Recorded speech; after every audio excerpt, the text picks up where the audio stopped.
ఇదే రాహుల్ గాంధీ, ఇదే రేవంత్ రెడ్డి అదాని అనట ఆయన ఏమేమని తిట్టిండ్రు, ఏమేమన్నారు అన్నాడు. అదాని మోడీ ఒకటే, అదాని వేరు ప్రధాని వేరు కాదు, ఇద్దరు ఒకటే.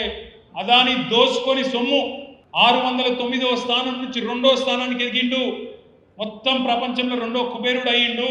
దానికి కారణం మోడీ. అదాని దొంగ, ఆయన మీద జేపీసీ ప్రోబ్ వేయాలి, స్కామ్ ఇదంతా అన్నోళ్ళు వీళ్ళే. ఆనాడు రాహుల్ గాంధీ గారు ఏం మాట్లాడినరో ఇలా రేవంత్ రెడ్డి గారు ఏం చేస్తున్నారు ఒకసారి చూడండి. अदानी जी और मोदी जी एक हैं और देश का पूरा धन एक व्यक्ति के हाथ में जा रहा है।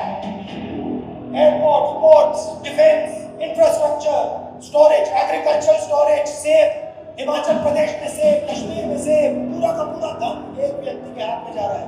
और जब हम प्रधानमंत्री से पूछते हैं ये 609 से 2 कैसे पहुंचा, बस ये बता दीजिए रिश्ता क्या है।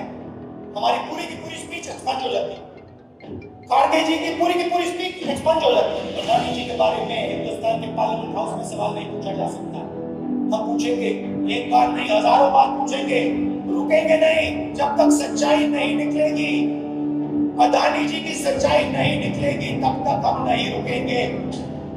దోపిడీ మీద భారతీయ జనతా పార్టీ ఎప్పుడు ఒక మాట చెప్తుంది, డబుల్ ఇంజిన్ సర్కార్. డబుల్ ఇంజిన్ సర్కార్ యొక్క అర్థం ఈడున్న మిత్రులకు తెలుసో తెలియదో నాకు తెలియదు కానీ నేను చెప్పదలుచుకున్నా.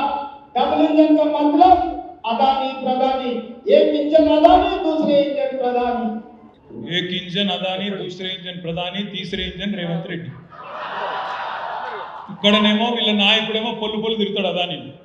రేవంత్ రెడ్డి గారేమో స్విట్జర్లాండ్ పోయి అదాని మీద పడి కౌగిలించుకొని అలై బలై చేసుకొని అక్కడ చలి కొద్దిగా ఎక్కువ ఉంటుంది, కౌగిలించుకొని అక్కడనేమో ఒప్పందం చేసుకుంటారు. ఎవరితో ఉన్నారు, ఎవడు ఎవని బీ టీము నేను అడుగుతా ఉన్నా ఈరోజు. మీరు కాదా అదాని దొంగ? ఏది ఎలక్షన్కి ముందు, ఎలక్షన్ అయిపోగానే అదాని చాలా మంచివాడు, ఇంద్రుడు చంద్రుడు అందగాడు కాబట్టి అలై బలై చేసుకుంటాం. 10 ఏళ్ళు కేసీఆర్ ఇక్కడ ఉన్నప్పుడేమో అదాని అడుగు పెట్టనీయలేదు, ఎందుకంటే ఆయన మోడీ మనుషులు మనకు తెలుసు. మరి ఇవాళ ఏం జరుగుతుంది తెలంగాణలో? అదాని గారు అడుగు పెట్టడమే కాదు, రేపటి రోజున అవసరమైతే విద్యుత్ సంస్థలను, అన్ని సంస్థలను, ప్రభుత్వ సంస్థలను, ప్రభుత్వ కాంట్రాక్ట్లను అదానికి ఇవ్వడానికే రేవంత్ రెడ్డి గారు, రాహుల్ గాంధీ గారు ఒప్పందాలు కుదుర్చుకొని మొత్తం మన మైనారిటీ సోదరులను, మొత్తం తెలంగాణ ప్రజలను మోసం చేసే ప్రయత్నం చేస్తున్న మాట వాస్తవమా కాదా మీరు ఆలోచించాలని చెప్పి నేను కోరుతా ఉన్నా.